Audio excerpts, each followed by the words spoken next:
नमस्कार दोस्तों, हमारे चैनल रियल फैक्ट सनातन में आपका फिर से स्वागत है। चरणामृत से संबंधित एक पौराणिक गाथा काफी प्रसिद्ध है, जो हमें श्री कृष्ण एवं राधा जी के अटूट प्रेम की याद दिलाती है। कहते हैं कि एक बार नंदलाल काफी बीमार पड़ गए। कोई दवा या जड़ी बूटी उन पर बेअसर साबित हो रही थी। तभी श्री कृष्ण ने स्वयं ही गोपियों से एक ऐसा उपाय करने को कहा जिसे सुन गोपियां दुविधा में पड़ गईं। दरअसल श्री कृष्ण ने गोपियों से उन्हें चरणामृत पिलाने को कहा। उनका मानना था कि उनके परम भक्तिया फिर जो उनसे अति प्रेम करता है तथा उनकी चिंता करता है, यदि उसके पाप को धोने के लिए इस्तेमाल हुए जल को वे ग्रहण कर लें तो वे निश्चित ही ठीक हो जाएंगे। लेकिन दूसरी ओर गोपियां और भी चिंता में पड़ गईं। श्री कृष्ण उन सभी गोपियों के लिए बेहद महत्वपूर्ण थे।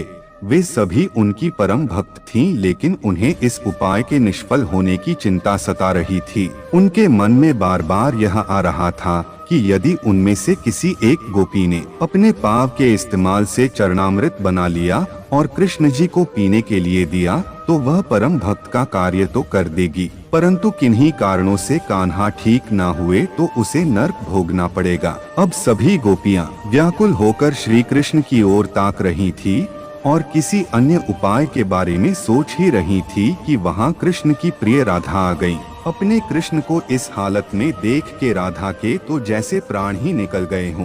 जब गोपियों ने कृष्ण द्वारा बताया गया उपाय राधा को बताया तो राधा ने एक क्षण भी व्यर्थ करना उचित न समझा और जल्द ही स्वयं के पांव धोकर चरणामृत तैयार कर श्री कृष्ण को पिलाने के लिए आगे बढ़ी। राधा जानती थी कि वे क्या कर रही हैं। जो बात अन्य गोपियों के लिए भय का कारण थी, ठीक वही भय राधा को भी मन में था, लेकिन कृष्ण को वापस स्वस्थ करने के लिए वह नर्क में चले जाने को भी तैयार थीं।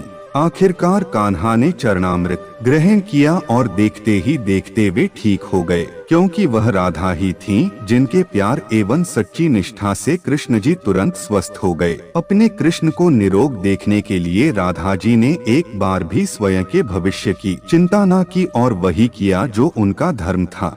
प्रियो मित्रों, आशा करता हूँ कि आपको हमारी यह वीडियो पसंद आई होगी। अगर पसंद आई है तो वीडियो को लाइक करने के साथ साथ अपने मित्र और परिवारों के साथ शेयर जरूर करें और ऐसी ही आध्यात्मिक जानकारी के लिए रियल फैक्ट सनातन परिवार का हिस्सा बने। हमसे जुड़े रहने के लिए सब्सक्राइब करें हमारा यूट्यूब चैनल रियल फैक्ट सनातन। धन्यवाद।